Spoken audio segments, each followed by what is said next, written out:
13th Ray. Look, O friend, without exception, everything points in the tone of its essential helplessness to its creator's necessary existence.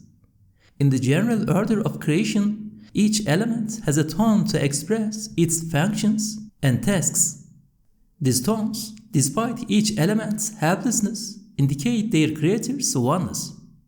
Everything testifies in two ways to the creator's necessary existence and unity. In every living being, there are two signs of his oneness and absolute independence of creation. Through the Qur'an's enlightenment, I have seen that each part of creation testifies to the necessarily existent being, the one and eternally without of all, in around 55 tones, which I described briefly in Qatra, the drop. 14th Ray.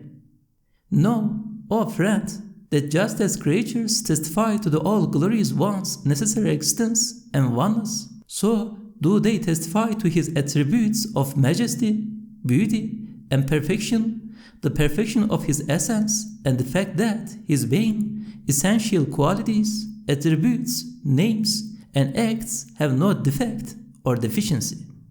A work's perfection points to the act's perfection. The act's perfection points to the title's perfection. The title's perfection points to the attribute's perfection.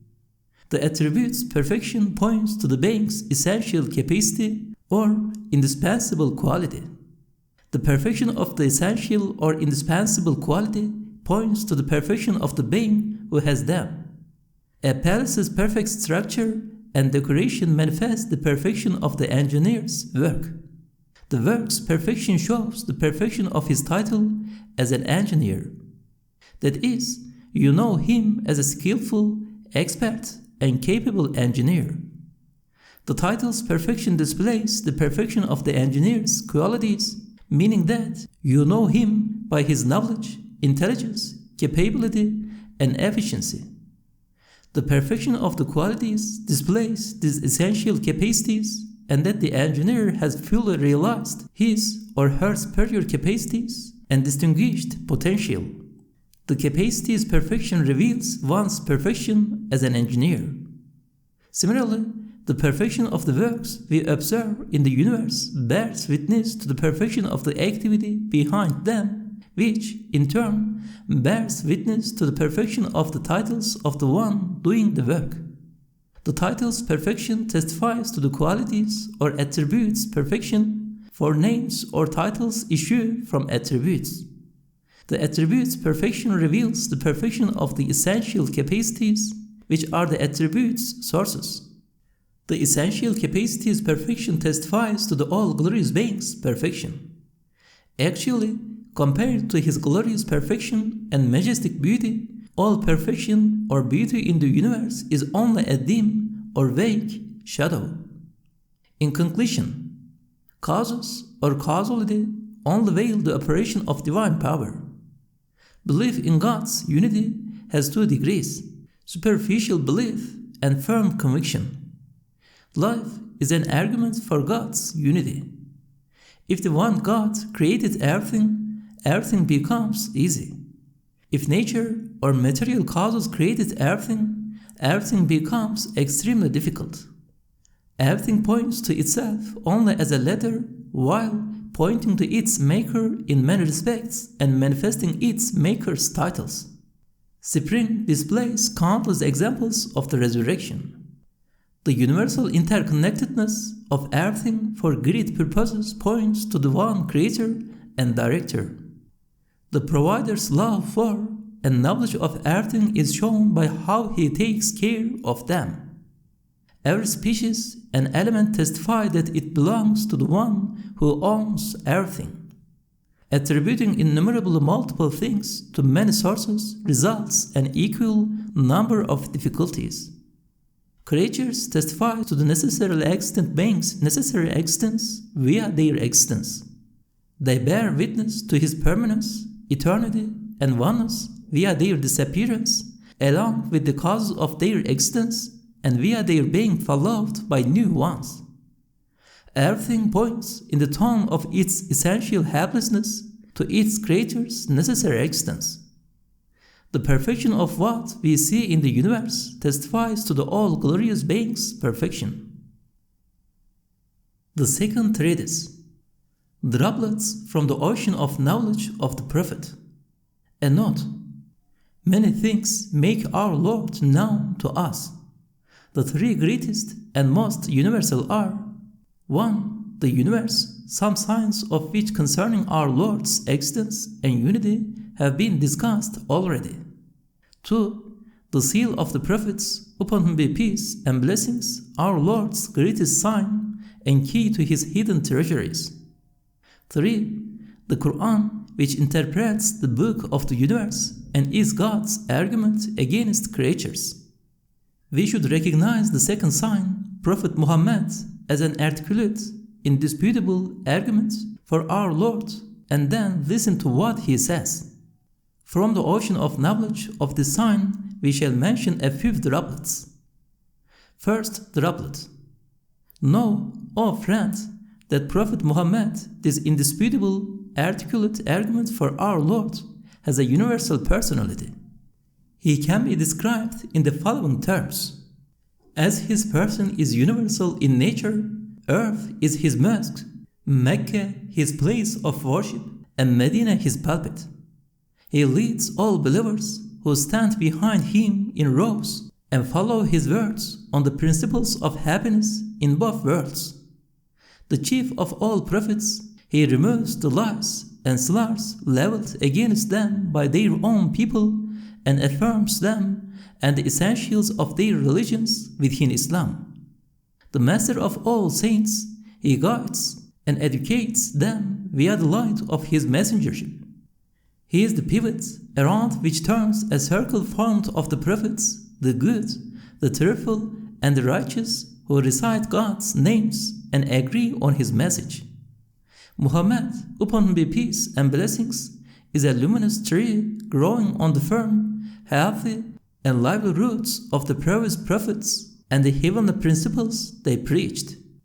This tree shoots out green, fresh branches yielding the fine fruit of saints distinguished with knowledge of God.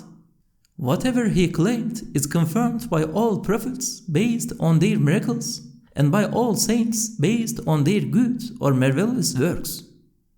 All his affirmations bear the seals of all perfected people.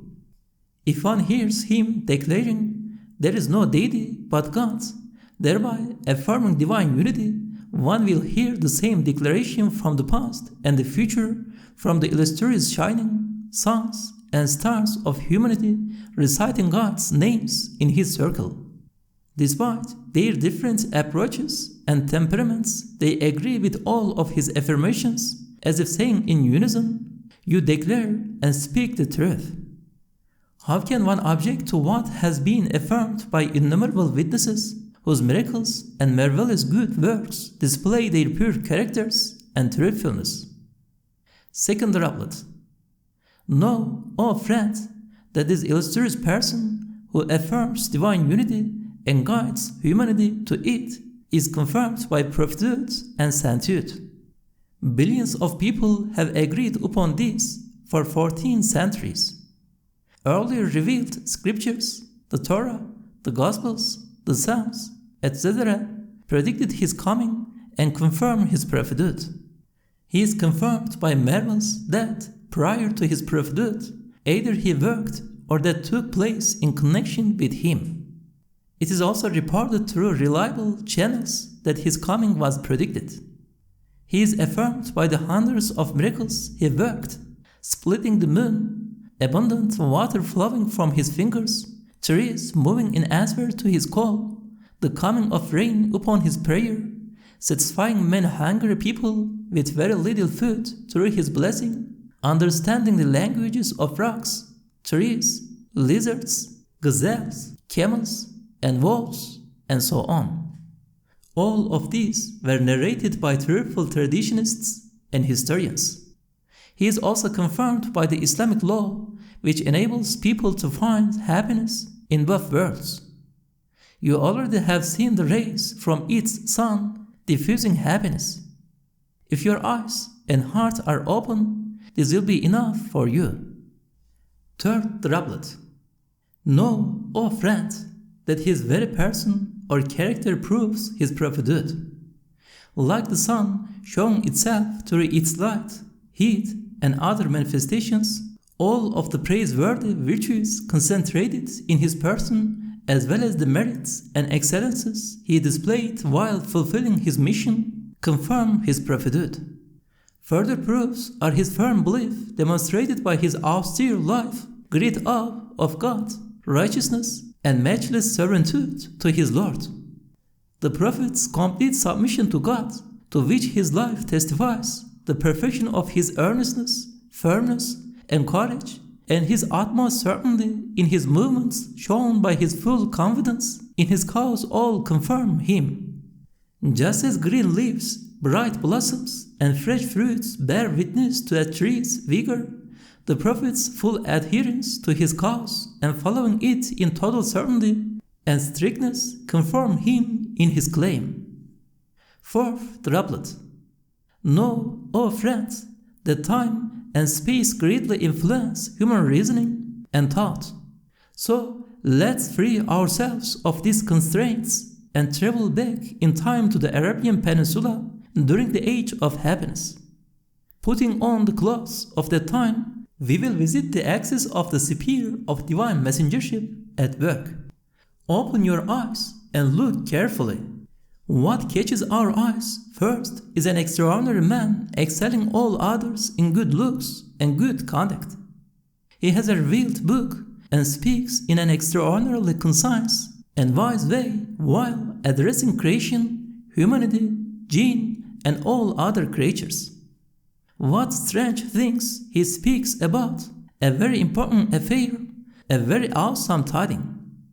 He removes the veil of mystery from the universe's creation, explains why it was created, and answers the questions that occupy the mind of every conscious being. Who am I?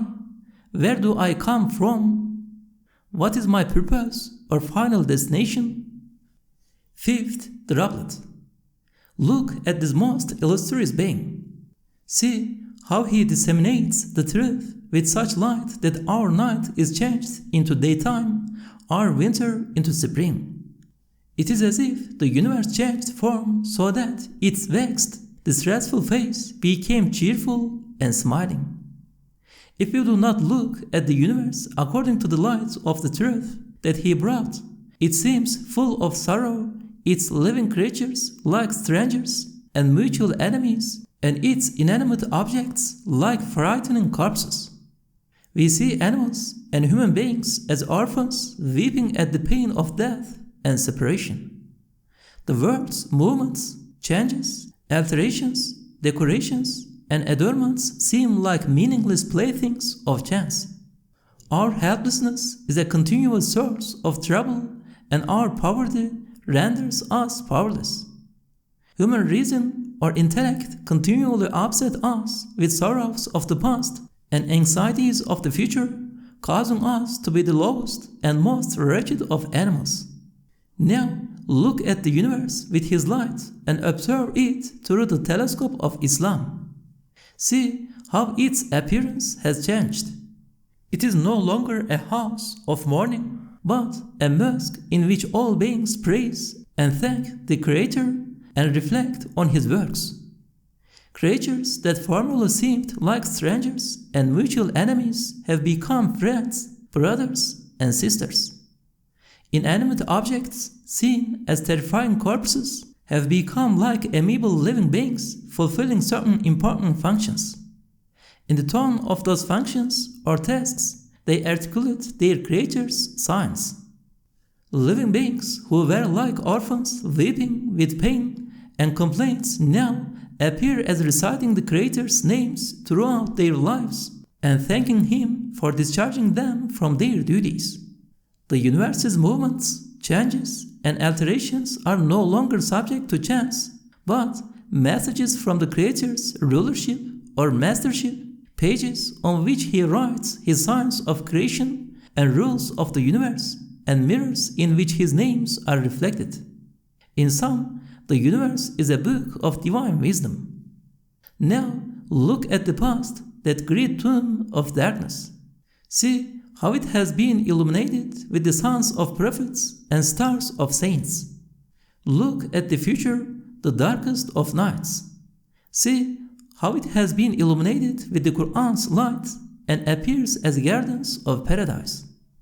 Now look at people and see how they progressed from being helpless, destitute, and degraded animals to the rank of divine caliphate on earth.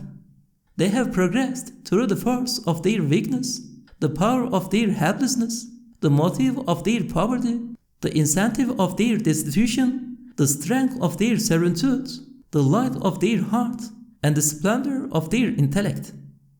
Then look how the reasons for their descent, helplessness, poverty, and weakness have become the reasons for their ascension due to their being enlightened by the light brought by that luminous person, Prophet Muhammad, upon him be peace and blessings. Without his presence, the universe and everything in it, including humanity, would have been rendered worthless and meaningless. Had it not been for that wonderful, superior person who makes known the universe and its creator, this beautiful universe would not have existed, for we could not have understood its meaning. How truthful is he whose words are true, and for whom is the sovereignty of creation in his declaration, "But for you, I would not have created the worlds." Sixth droplet. Look at and listen to him. He speaks of eternal happiness and brings good tidings of it. He unveils infinite mercy and calls everyone to it. He proclaims the beauties of divine rule and upbringing and reveals the secrets of the divine name's treasuries.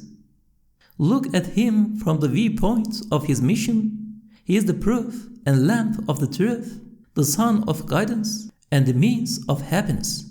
Look at him from the viewpoint of his person. He is the epitome of the all-merciful love, the embodiment of the Lord's mercy upon them, the honor of humanity, and the most radiant and illustrious fruit of the tree of creation.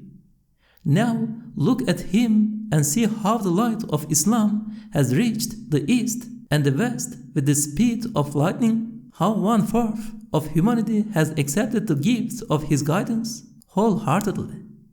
Given this, can the carnal soul and a Satan argue with reason and without sophistry against the affirmations of one like that man, especially against the foundation of his affirmations, there is no deity but God? Seventh droplet. What stimulates him? Sacred power. Consider his accomplishments in that desert full of savage people who adhered fanatically to their customs, tribalism, and hostility. They were so hard-hearted that they buried their daughters alive without remorse or grief. How did he remove such things from them so quickly and equip them with high, laudable virtues? How did he make them teachers of humanity and masters of civilized peoples? Not by power and terror, as do most rulers, but by conquering hearts and minds, subjugating spirits and egos, and becoming the beloved of hearts, the teacher of reason, the educator of selfhood, and the ruler of spirits. Eighth droplet. It is very difficult, even for a powerful, determined ruler or government, to remove an established bad habit from a small community. The Prophet removed many established bad habits from vast communities of people who adhered fanatically to their customs and traditions with a small force, little effort, and very quickly. Moreover, he replaced them with praiseworthy virtues and exalted merits. Look at Umar ibn al-Khattab before and after his conversion to Islam. After his conversion, the seed of virtue in his character became a tall, excellent tree of most laudable merits. Almost all of the Prophet's accomplishments are extraordinary. Whoever denies this should go to the Arabian Peninsula today and see what they can accomplish there.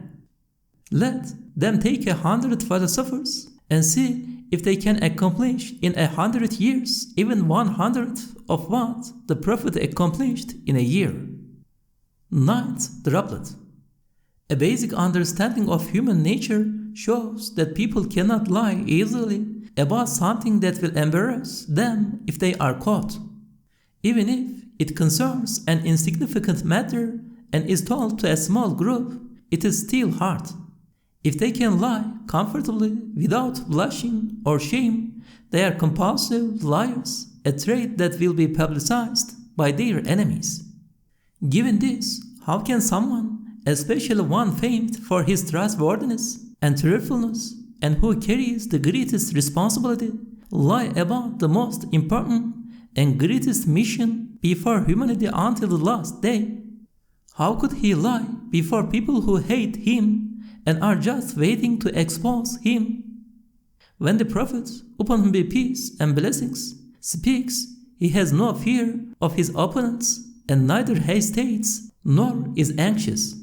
Rather, he speaks with absolute sincerity and enthusiasm and in a way that confounds his enemies' reason, arguments, and attitudes. How could he have lied and deceived people concerning his mission? No, whatever he says is but a revelation revealed. Truth is free and independent of deception, and the eye that sees the truth is not deceived. Therefore, the Prophet's path is true, and therefore he is wholly free of deception, just as his truth-perceiving eyes could not be deceived by illusions. 10th droplet. Listen to his words that inform and warn people of awesome events. He speaks about matters that captivate hearts and inspire minds to reflect, and brings humanity good tidings of a happy future in this world and the hereafter. Many people would give almost anything to know the reality of things and events. If someone told you that a person had come from the moon or Jupiter and was saying very interesting things and foretelling the future, would you not give almost anything to find out what he was saying? It is very strange, then, that while you probably would do so in this case, you do not care what the Prophet says, despite the fact that the people of truth and experts' knowledge confirm him and agree on what he has said and predicted. He speaks about the acts of a sovereign in whose kingdom the moon is no more than a fly circling a month that, in turn, circles a lamp he has lit in one of the thousands of mansions he has prepared for his guests. He speaks of a world full of wonders and marvels, about a revelation so unusual and extraordinary that if earth exploded and its mountains flew like clouds, this would not be equal in strangeness to 1,000th of that revelation. When the sun is folded up, and when the stars fall, losing their luster, and when the mountains are moved, and when camels 10 months pregnant are abandoned, and when the wild beasts are herded together, and when the seas are set boiling, and when souls are reunited, and when the girl child that was buried alive is asked for what sin she was slain, and the records of all people's deeds are laid open, and when heaven is turned away, and when hell is set blazing, and when paradise is brought near, then every soul will know what it has prepared. When the sky is cleft asunder, and when the planets are dispersed, and when the oceans are poured forth, and when the graves are overturned, each soul will know what it has sent forward and what it has kept back. When earth is shaken with its earthquake, and earth yields up its burdens, and humanity asks, what is the matter with it? That day it will proclaim its tidings because your Lord inspired it. That day all people will come forth in scattered groups to be shown their deeds. Whoever does good and Adam's weight will see it then. And whoever does ill and Adam's weight will see it then. The sudden might strike. What is the sudden might strike? What enables you to pursue what the sudden might strike is a day when humanity will become like scattered moths and mountains will become like carded wool. Then the one whose scales are heavy with good deeds, he will be in a pleasing life, whereas the one whose scales are light, the bottomless pit will be his home. What will convey to you what that is like? It is raging fire. He gives tidings of a future compared to which this world's future is like a drop from a mirage of water as compared to a limitless ocean. He brings good tidings of contentment compared to which worldly contentment is but a flash of lightning as compared to an ever-shining sun. Beneath the veil of this universe of wonders are extraordinary events totally beyond what we are used to. We can learn of such events only if an extraordinary person sees them and tells us about them. We see what he does and how he lives and conclude that he witnesses them and thus either warns us or brings us good tidings of the happy future awaiting us beyond them. He tells us what pleases the Lord of the worlds, what he wants us to do, about some awesome affairs we cannot escape, and about some strange realities we will face and without which happiness is impossible. Can they really be blind and deaf to such truth and realities? How can people not care about such an extraordinary person? 11th Droplet. Know, O friend, that this man, known to us by his most sublime character and recognized by the world for his matchless accomplishments, who is an articulate and truthful argument for God's oneness and a most true evidence of his unity, is a decisive argument and definite proof of eternal happiness. Through his call and guidance, he shows us how to gain eternal happiness, the creation of which he caused through his prayer and servitude. Look at him leading the most comprehensive prayer in front of the peninsula's inhabitants, in front of the world's inhabitants. Look again. All virtuous descendants of Adam, from the beginning until the end of time, stand in rows behind him and follow him. All down the centuries they follow him in worship and say Amen to his supplications. Be attentive to what he does and says, for he prays out of a deep, comprehensive, and mighty need. The world, the heavens, and all creatures accompany him and say in the tongues of their behavior and dispositions, Yes, O Lord, accept his prayer. We ask what he asks of you, together with everything we have, our eyes, ears, tongues, hands, legs, hearts, minds, and so on, as the manifestations of your names. We ask of you whatever he asks. Look at his manners and see how he supplicates in utmost consciousness of his poverty before his Lord. In a most ardent desire and deep sorrow, he stirs the universe to tears, and it participates in his prayer. What does he ask for? The realization of a purpose that, if not realized, will reduce us and all creatures to a state without value or meaning. If this purpose is realized, however, all creatures will attain their rank of perfection according to their capacity.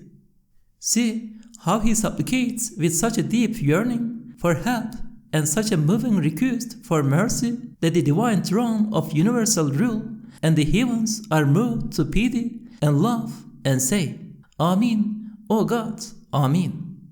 To whom does he address his request for the realization of his purpose? To the all-powerful, all-hearing, all-munificent, all-knowing, all-seeing, and all-compassionate one who hears everything's most secret supplication and then satisfies it. He sees whatever any of his creatures desire and enables them to realize their desire in a way they had not considered. He gives freely and shows compassion in such a wise, orderly, and regular way that one cannot doubt that such training, raising, and sustenance is the work of one all-hearing, all-knowing, all-seeing, and all-wise.